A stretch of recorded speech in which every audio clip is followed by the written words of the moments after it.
Okay, let's shift gears because this episode, as I mentioned, wanted to really talk about what it's like being on the inside, and I think one of the things I know, particularly from the progressive left, one of the criticisms they have is it seems like people know how to run on a politics that speaks to what they want, but then get into office and abandon it. And I'm thinking of examples of like, this will shock a lot of younger audiences, but Hillary Clinton was like a darling of the left for promoting universal health care in the 90s, and then seemingly sided with the healthcare industry. Or AOC said she didn't care if she was a one-term congressperson, she was going to take it to Nancy Pelosi, and then seemingly started voting with the Democratic Party. And I think the most famous, even though I saw this coming from a mile away, but was John Fetterman, who ran on a really progressive agenda and has basically pivoted to be center right now that he's gotten to Washington.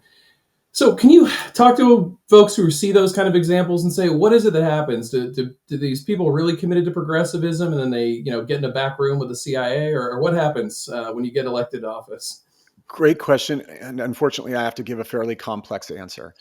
So I think the problem is multifaceted. The first problem is that we live in an era where demagoguery is tolerated. And what I mean by that, and how I personally define demagoguery, is demagoguery used to be just like a slight, an insult for a politician who tried to appeal too much to the people. It was populism on steroids.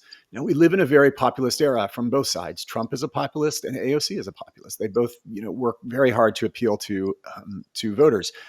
I define demagoguery as populism combined with lies. So whenever somebody says to the people, whether it's Mr. Trump or whether it's AOC, something that is just not true, but the public can't possibly understand it because they're not so involved in government, I define that as demagoguery. I'll give examples. So when Trump says, I'm going to end birthright citizenship with executive order, can't happen even with an act of Congress, probably unconstitutional even that way. Like, executive order, act of Congress, changing the Constitution probably would require number 3, right? But he's promising this to people, and people are getting really revved up. His base is getting revved up. That's demagoguery. The same thing happens on the left. The left is absolutely 100% guilty of it, and I would say possibly even more than the right. And that's a shocking thing, perhaps, for a California Democrat to say. So when somebody gets a platform that is something like, gee, I'm going to cancel rent late fees or something like that, that is just, it sounds so appealing to people who might not be versed in the legal world or the world of politics, but it's way, way overpromising more than can be delivered. That's demagoguery. And so I think the problem is not just when one of these progressives gets in office. I think the problem is actually their agenda. And I think the public has to be very careful to ask elected officials, is that really something that's doable? That sounds wonderful. I would love a Ferrari in my driveway and, free caviar, but is that something that's really doable? Is that something that you can really accomplish? And if not, then you're not being honest. And that fails my number one criteria for a politician, which is authenticity and honesty. I want to get, I know you said you have other criteria, and I don't want to, I want to make sure we get to those, but just on this point alone. So I see your point, right? There are certain promises you just, constitutionally can't deliver, but like in the, progressive example, is it that we constitutionally can't deliver it in, say, Washington or California?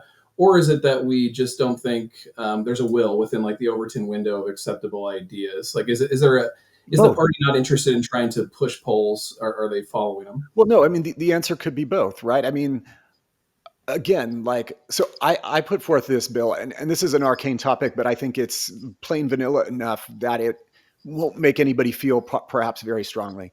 So I put forth this bill that had to do with infant DNA collection.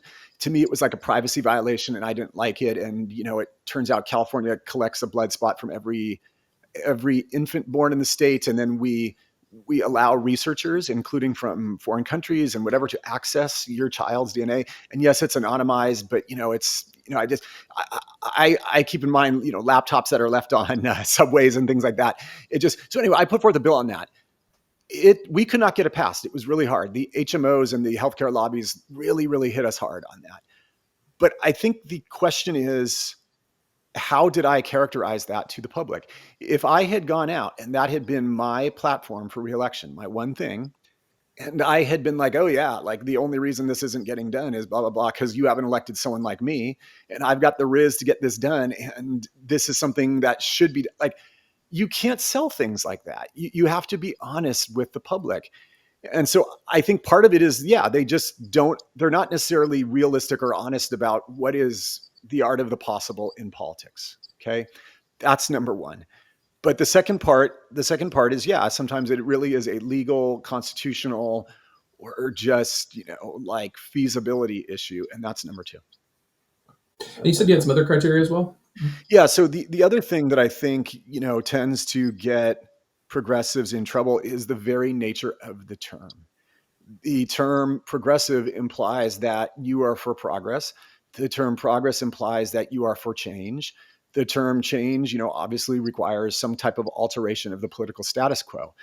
That is, by definition, harder than conservatism, which is things are pretty good and we're going to keep them the way they are.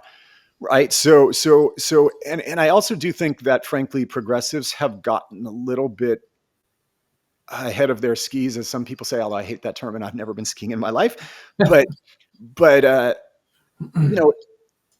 one doesn't always have to push the window further and further and further. It would probably be best to focus on what is doable now. I guess here's another way of putting it.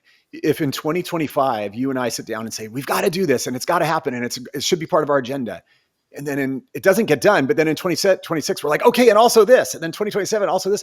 It's like, whoa, like focus on what you talked about in 2025 and maybe work towards that before you are jumping to the next shiny object. So I think that is also something that gets progressive candidates into a lot of trouble.